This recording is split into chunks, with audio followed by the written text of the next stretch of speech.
emphasis on literature help. George Herbert is regarded as one of the greatest devotional poets in all of English literature, and The Collar is one of his best loved poems. The Collar is George Herbert's most extensive and detailed poem of rebellion, written in 1633. This is the first of a series of 5 poems which Herbert wrote under the heading of affliction. This poem, with all its variety of line length and its various rhyme schemes, dramatizes the interior conflict in a man who senses that his service to his calling has been fruitless. His conscience gives him counsel, and in the dramatic closing couplet, the child hears the voice of the Lord.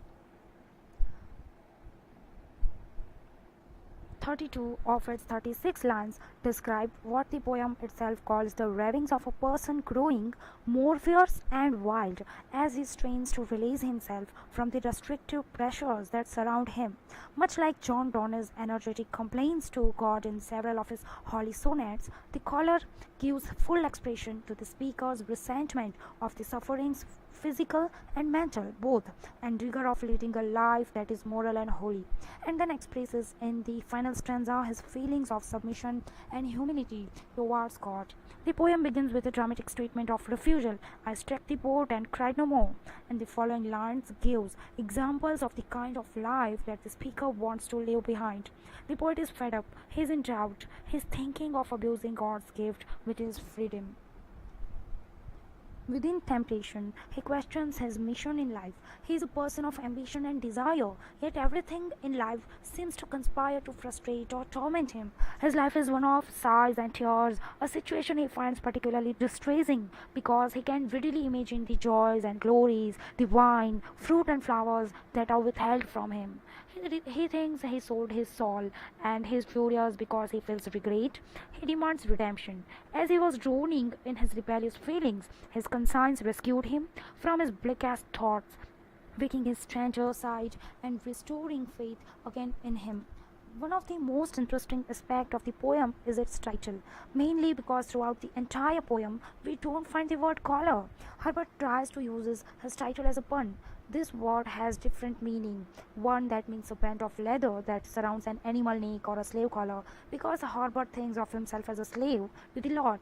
He spent his entire life serving his Lord with no return. He is in a state of revolt, trying to free himself. He remains in a state of anguish until he hears the word child from the Lord. Actually, it's his interior voice. It is this voice that alarmed him to his true relationship with God. Moreover, the past tense is used frequently in this poem, and this mainly to show us that the situation of the poet is nothing but an experienced one in the past. It's a biblical allusion to many others like Adam and Eve. In addition, we all go through times of doubt, questioning life's mysteries. This poem is nothing but a reflection of fury and antagonisms toward God and His creation. It shows us that God is willing to listen to our grievance and criticism and brings us hope, even in the case of despair, frustration, and anger. The word child is enough to affirm Jesus' acceptance and unconditional love. It doesn't explain or quarrel. His simple word is enough to affirm his acceptance and love for man. Many of us can most likely remember a time when we were rebellious and full of angst, mostly in our teenager age. If we can recall, we probably also made what we thought were reasonably passionate speeches defending our foul moods and unruly behavior. What might have sounded reasonable to us, though most likely came off as extremely disorganized and not very well thought out.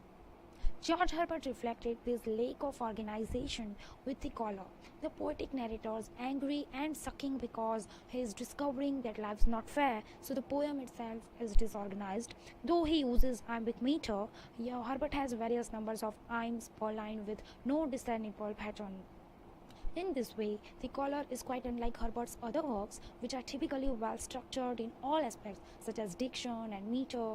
However, it still shows his handiwork as a piece of metaphysical poetry, a genre of verse works from the 17th century marked by the use of complex imagery to explore primarily concepts of love or religion.